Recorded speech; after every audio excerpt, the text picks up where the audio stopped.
Merci les organisateurs de m'avoir convié à faire cette présentation de mise au point qui va porter sur tous les aspects qui portent sur la définition, la physiopathologie, l'épidémiologie et le pronostic de cette pathologie. Et je voudrais tout d'abord vous signaler que je vais me limiter au SDRA de l'adulte pour des questions de temps. Alors, le SDRA, c'est une maladie qui a été décrite pour la première fois et nommée comme telle en 1967 par Ashbaugh sur des blessés par balle lors de la guerre du Vietnam qui présentaient une insuffisance respiratoire aiguë très hypoxémiante dans les heures qui suivaient le traumatisme. C'est une pathologie qui a un lien étroit avec la ventilation mécanique, puisque c'est le traitement de première ligne du SDRA qui va sauver initialement la vie des malades en les évitant de mourir d'hypoxémie. Mais par ailleurs, cette ventilation mécanique, elle peut éventuellement aggraver la maladie si des réglages inadaptés sont utilisés. C'est, malgré 40 ans de recherche clinique et expérimentale intense, une maladie qui est toujours grave et qui engage le pronostic vital.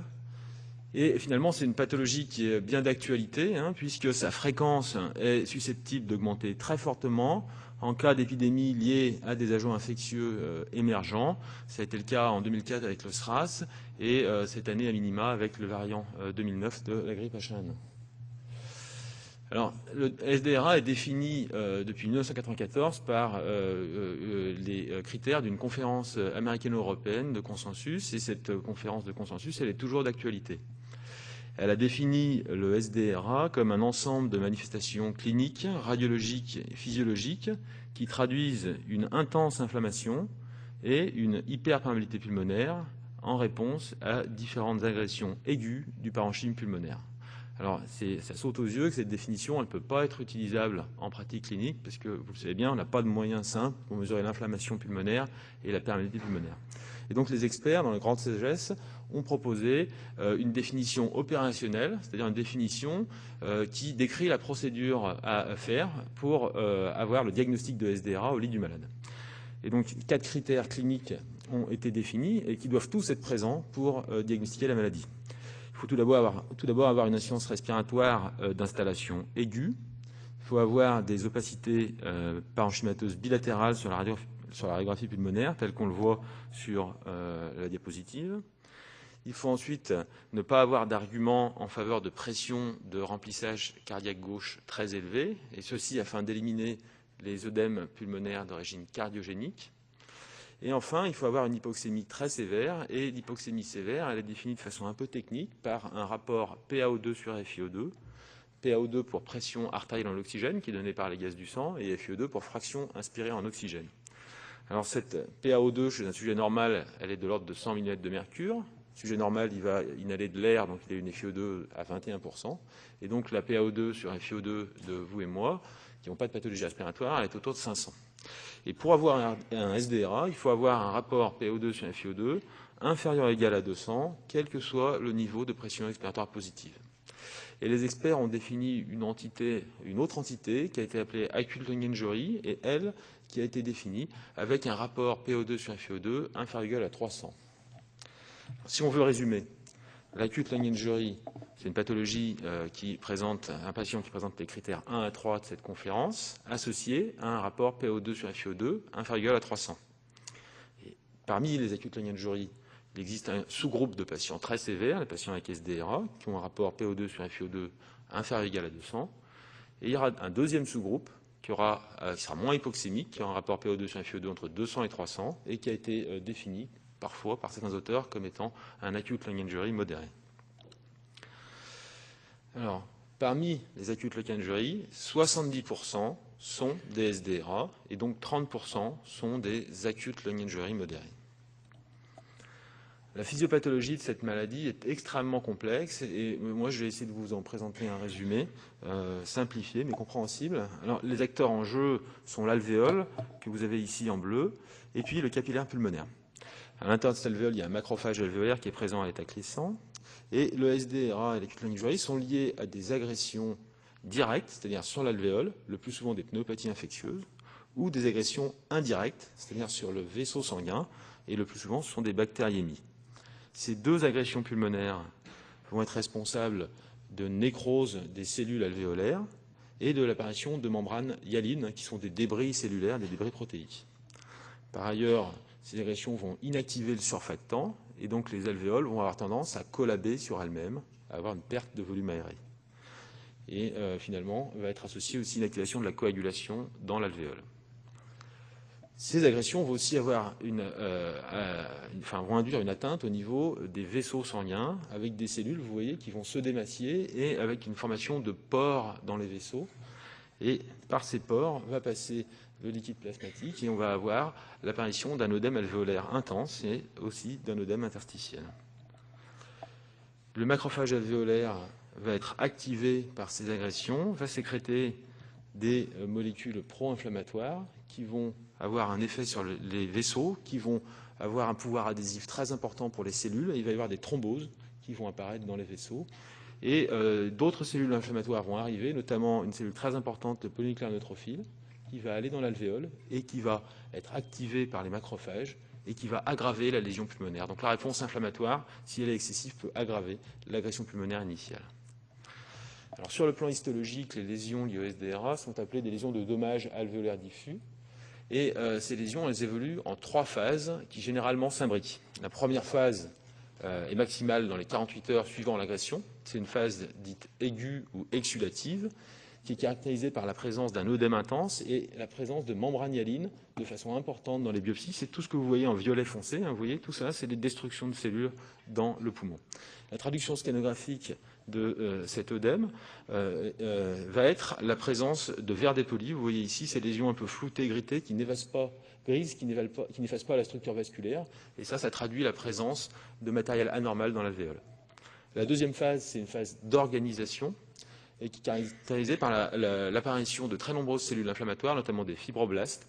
Et c'est entre guillemets une phase de cicatrisation. Le poumon est en train de se réparer de l'agression initiale. Et sur le scanner, on voit en plus du verre dépoli des épaississements des parois interalvéolaires qui traduisent cette prolifération de cellules. Et la troisième phase, c'est une phase qui s'observe uniquement lorsque le SDRA va évoluer défavorablement. C'est une phase de fibrose. Et sur le scanner, on va bien le voir par des aspects rétractiles. Le poumon va se rétracter sur lui-même et on voit apparaître, vous voyez, des dilatations des bronches ici, mais aussi des kystes sous-pleuraux ici et très fréquemment des pneumothorax. Alors ces lésions histologiques, elles vont avoir 4 conséquences physiologiques majeures. La première, c'est une perte du volume pulmonaire aéré. Et on le voit très bien sur le scanner de ce patient qui a un SDRA. Vous voyez les zones qui sont entourées en rouge, c'est les zones non aérées, elles sont blanches, elles sont très intenses. Et vous voyez que les zones aérées, elles sont plutôt prédominantes dans les régions antérieures et elles ont un volume qui est réduit de l'ordre de celui d'un enfant de 5 à 6 ans. C'est pour ça qu'on a appelé cette partie du poumon aéré dans le SDRA baby lung ou poumon de bébé. Et si on insuffle un volume courant standard dans ce baby lung, eh bien, il va avoir tendance à être hyper inflaté. Les pressions d'inflation vont monter de façon importante, c'est ce que vous observez sur vos malades. Ça traduit une augmentation de l'élastance pulmonaire, donc de l'élasticité pulmonaire apparente. La deuxième conséquence, ça va être l'apparition d'un shunt intrapulmonaire. Ce shunt découle du fait que les zones non aérées sont prédominantes dans les régions postérieures. Vous voyez ici, c'est ce qui est entouré en bleu sur ce scanner de transmission en tomographie par émission de positons chez un patient qui a un SDRA. Ces zones, en fait, c'est les zones qui sont les plus perfusées. On le voit très bien sur cette image TEP. Et donc, ça traduit un shunt intrapulmonaire. Qu'est-ce que ça a comme conséquence pour le malade? Un sujet normal qui a un shunt à 5%, lorsqu'on augmente la FiO2 qui est en abscisse, vous voyez que la PO2 augmente, en fait.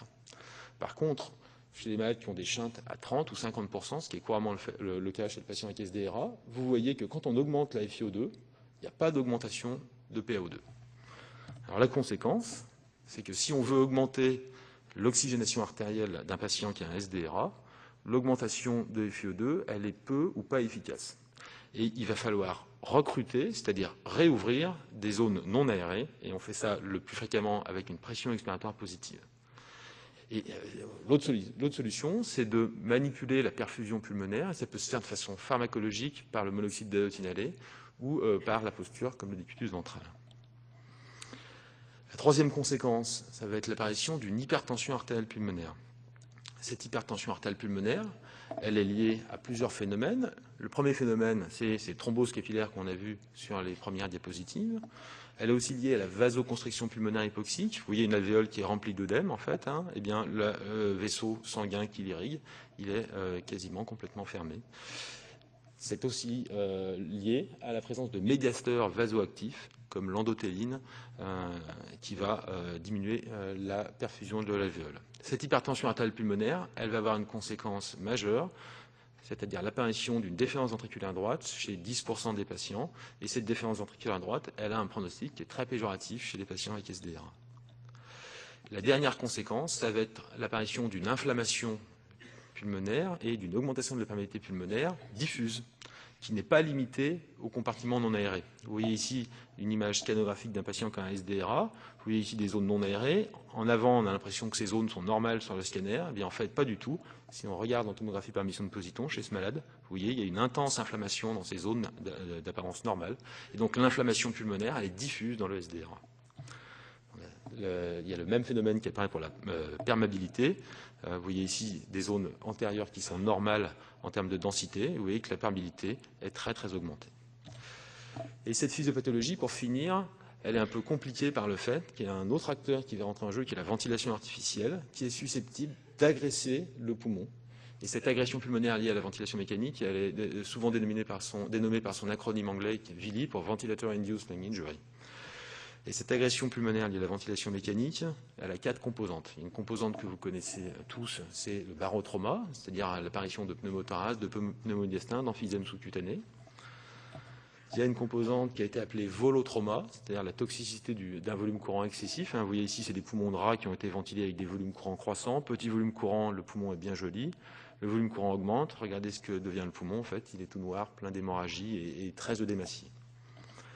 La troisième composante, c'est une composante d'atélectroma qui est liée à des phénomènes d'ouverture-fermeture répétée des alvéoles. Et ça a bien été montré en vidéomicroscopie sous-pleurale, vous le voyez ici, donc là c'est chez des lapins. Vous voyez ici une alvéole qui reste ouverte pendant tout le cycle respiratoire, mais ici cette alvéole, elle est fermée à l'expiration et elle va se réouvrir à chaque fois que le volume courant va être administré au malade. Et donc ça va probablement générer des lésions pulmonaires. Et la dernière composante, c'est une composante qu'on a appelée biotrauma. Biotrauma, pourquoi ? Eh bien parce que le stress lié à la ventilation mécanique, par des phénomènes complexes, va être traduit dans les cellules pulmonaires par l'activation de la transcription de nombreux gènes qui codent notamment pour l'inflammation, la coagulation, la mobilité cellulaire. Et la conséquence de ça, c'est que ce stress mécanique, il est impliqué dans la survenue du syndrome de déférence multiviscérale qui fait la mortalité du SDRA. On en reparlera tout à l'heure. On va maintenant aborder l'épidémiologie. Alors, l'incidence annuelle du SDRA a été estimée dans 4 grandes études multicentriques, en Finlande, aux USA, en Australie et en Scandinavie, et elle a été estimée entre 11 et 80 pour 100 000 habitants. Excusez-moi, là c'est pour l'acute lung injury. Pour ce qui est du SDRA, ça va de 50 à 60 000. Alors ces chiffres, ils parlent peu, mais si on extrapole à la France, en janvier 2010, vous voyez que ça correspond à une incidence annuelle d'environ 7 000 à 50 000 acute lung injury et de 3 000 à 40 000 SDRA qui sont dans nos services de réanimation. Et en réanimation, la prévalence du SDRA est d'environ 5 à 10 %, c'est-à-dire 5 à 10 % des patients qui arrivent en réanimation ont un SDRA. Ça correspond à peu près à 20 % des patients sous ventilation mécanique.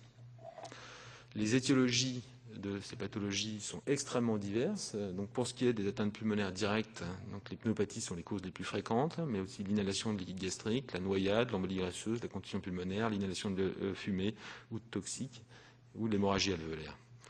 Pour ce qui est des atteintes indirectes, la première cause d'atteinte est le sepsis, suivi par les transfusions, le choc, la pancréatite, et puis d'autres causes plus rares comme la CEC, les brûlures ou le polytraumatisme. Alors, dans une grande étude multicentrique européenne, il a été objectivé que les atteintes directes étaient vraiment de loin les plus fréquentes. Vous voyez, 60% des acute lung injury sont liées à des causes directes, 20% à des causes indirectes et 20% à des causes plus complexes, mixtes, directes et indirectes. Et si on s'intéresse aux causes, vous voyez que la cause la plus fréquente d'acute lung injury et de SDRA, c'est la pneumopathie, qui correspond à peu près à 50% des causes de SDRA, suivie par l'inhalation, la contusion pulmonaire.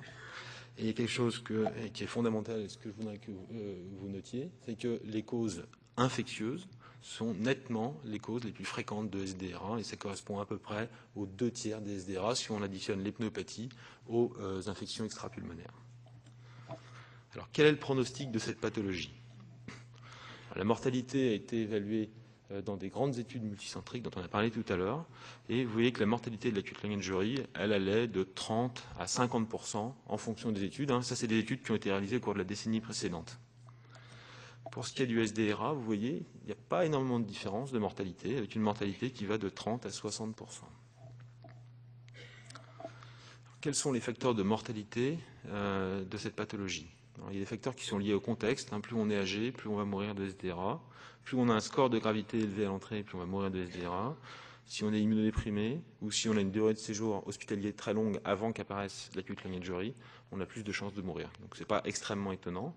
Il y a aussi quelques signes clinico-biologiques qui sont prédictifs de mortalité. Le défaillance hémodynamique à l'admission, donc le choc à l'admission, l'acidose avec un pH à moins de 7,30, et puis la survenue de pneumothorax. Et vous voyez que sur cette diapositive de facteurs de risque, il manque l'oxygénation, puisque l'oxygénation, enfin l'hypoxémie, n'est pas en soi un facteur de risque indépendant de mortalité. Alors, est-ce que la mortalité du SDRA diminue au cours du temps?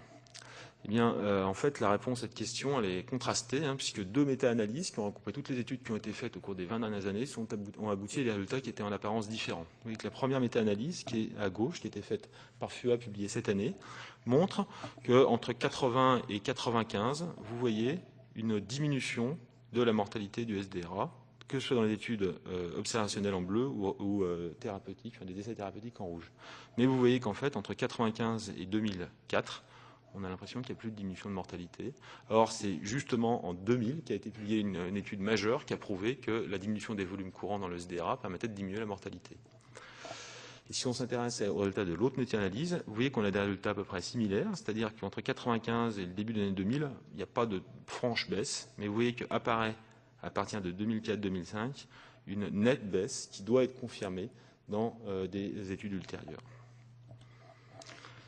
Alors, on a parlé tout à l'heure d'acute lung injury modérée, c'est donc ces formes qui sont un peu moins hypoxémiques que le SDRA. Alors, quel est leur pronostic propre? Eh bien, en fait, la moitié, à peu près, des malades qui ont un acute lung injury modéré vont évoluer favorablement.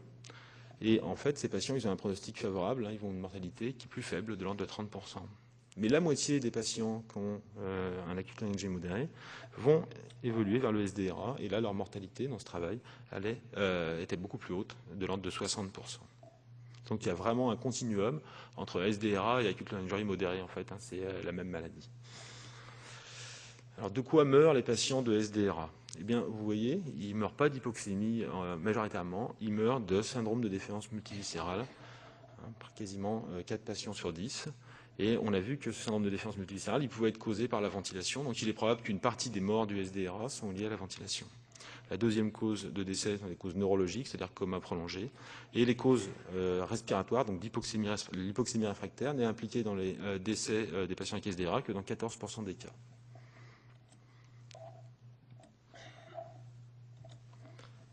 Alors, il y a beaucoup de malades qui meurent, mais finalement, maintenant, il y a plus de malades qui survivent. Alors, comment sont les survivants? Alors, ça a commencé à être étudié de façon importante au cours de la dernière décennie. Il y a une grande étude qui a été réalisée qui s'est intéressée à la présence de signes généraux, de signes respiratoires, et puis à l'effet du SDRA sur les capacités à marcher après la sortie de l'hôpital. Alors, vous voyez, pour ce qui est des signes généraux, les patients qui sortent de réanimation après un SDRA ont une perte majeure de poids, de l'ordre de 20%, et vous voyez qu'il faut 1 an pour qu'ils retrouvent leur poids antérieur. Est-ce que ces malades qui étaient très hypoxémiques, très graves sur le plan respiratoire, ils ont des séquelles respiratoires? Eh bien, bizarrement, la réponse est plutôt non, ou quasiment pas, puisqu'en fait, seulement 20% ont des anomalies radiologiques après 1 an, et c'est des anomalies radiologiques qui sont vraiment mineures. Dans cette série, il n'y avait aucun patient qui était sous oxygène, et pour ce qui est de l'épreuve fonctionnelle respiratoire, en fait, là, on voyait que les valeurs à 1 an sont proches de 100% de la valeur théorique. Donc, il n'y a pas de séquelles respiratoires. Mais malgré tout ça, vous voyez que ces patients, après 1 an, ils ont des capacités à marcher qui sont très altérées. Vous voyez que 3 mois après le SDRA, les patients sont capables de réaliser 50% de la valeur théorique d'un test de marche de 6 minutes. et finalement ça augmente que peu à 1 an. Et à cause de tout ça, vous voyez qu'un an après le SDRA, eh bien, seulement un patient sur deux a pu retourner au travail et seulement 38% sont revenus à leur travail antérieur. Et les facteurs qui étaient associés à une bonne évolution plutôt fonctionnelle étaient un petit peu différents en fonction du temps. À 3 mois, le seul facteur qui est impliqué dans un test de marche de bon pronostic, c'est l'absence de corticothérapie systémique. À 6 mois, c'est l'amélioration rapide du patient en réanimation et l'absence de pathologie grave acquise en réanimation. Et à 1 an, c'est uniquement l'amélioration rapide du patient en réanimation. Donc plus le malade va s'améliorer rapidement en réanimation, plus ses capacités fonctionnelles, notamment en termes de marche, seront importantes. Et tous ces éléments, ça a une implication majeure sur la qualité de vie des patients après la réanimation. Ça a été étudié dans cette grande étude. Vous voyez qu'en bleu, vous avez des survivants du SDRA à 1 an, avec une échelle de qualité de vie. Ici, en jaune, vous avez des patients qui ont une mucoviscidose, donc vous voyez, c'est que des patients jeunes. Eh bien, la qualité de vie des patients avec SDRA est inférieure à celle des patients avec mucoviscidose. Elle est inférieure à celle de la population générale, qui est en violet, sans pathologie, mais elle est aussi inférieure à celle de la population générale, avec plus d'une pathologie chronique, qui est en vert. Donc, il y a une vraiment mauvaise qualité de vie. Alors pourquoi est-ce qu'il y a une mauvaise qualité de vie? Eh bien, sur ce schéma, vous voyez en fait les causes de la diminution de ce score de qualité de vie. Donc la cause la plus importante, c'est la cause en bleu, c'est-à-dire les diminutions de la qualité de vie liées à l'importance des symptômes qui sont ressentis par le malade. Et quels sont ces symptômes, finalement, 1 an après ce SDRA? Eh bien, c'est principalement des séquelles musculo-squelettiques, un nombre très important de dépression et d'anxiété, quasiment chez un malade sur 2, ce qui est supérieur au taux de dépression dans la population générale. Et enfin, vous voyez, à peu près un tiers, 1 sur 5 de patients présentent des troubles cognitifs, donc des troubles de mémoire, des troubles d'attention, 1 an après leur SDRA. Donc si on veut conclure tout ce que je viens de dire, l'acute lung injury est une pathologie qui est relativement fréquente, puisqu'elle correspond à 5 à 10% des admissions en réanimation. Le SDRA, c'est une forme particulièrement hypoxémique d'acute lung injury. Ces pathologies sont liées à une agression pulmonaire directe, donc au niveau de l'alvéole, ou indirecte au niveau du vaisseau sanguin. Et la ventilation mécanique, elle peut être une agression supplémentaire qui est susceptible d'aggraver le pronostic. Les causes du SDRA sont très majoritairement infectieuses, donc pneumopathie ou sepsis extrapulmonaire, comme les bactériémies. La mortalité du SDRA et de l'acute lung injury est d'environ 40 à 50% chez l'adulte, et en fait, elle est surtout liée à la survenue d'un syndrome de défaillance multiviscérale. Et enfin, les séquelles à long terme du SDRA sont très fréquentes, et elles sont principalement neuromusculaires et cognitives, alors que les séquelles respiratoires sont le plus souvent minimes. Je vous remercie.